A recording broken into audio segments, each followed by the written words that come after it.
सिरोंचा तालुक्यातील नारायणपूर येथील पावसाळी हंगामातील धान उत्पादक शेतकऱ्यांना बोगस बियाण्यांमुळे मोठे आर्थिक नुकसान झाल्याची गंभीर बाब पुढे आली आहे। श्रीराम कृषी केंद्राकडून धान बीज क्रमांक 1001 मागवण्यात आले होत असताना कृषी केंद्र संचालकांनी दिशाभूल करून 1010 क्रमांकाची बियाणे दिल्याचा आरोप शेतकऱ्यांनी केलाय। या बियाणाची पेरणी केल्यानंतर पिकात अपेक्षित उत्पादन मिळाले नसल्याने शेतकरी आर्थिक अडचणीत सापडले।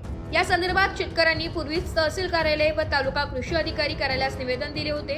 त्यानंतर कंपनीचे अधिकारी व कृषी विभागाने प्रत्यक्ष पाहणी करून पंचनामा देखील केला।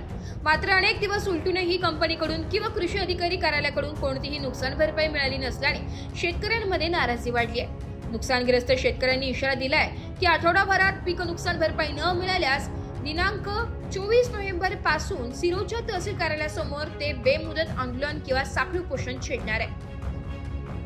एस मराठी न्यूज साठी तालुका प्रतिनिधी रवी पार सांगंटी, सिरोंचा।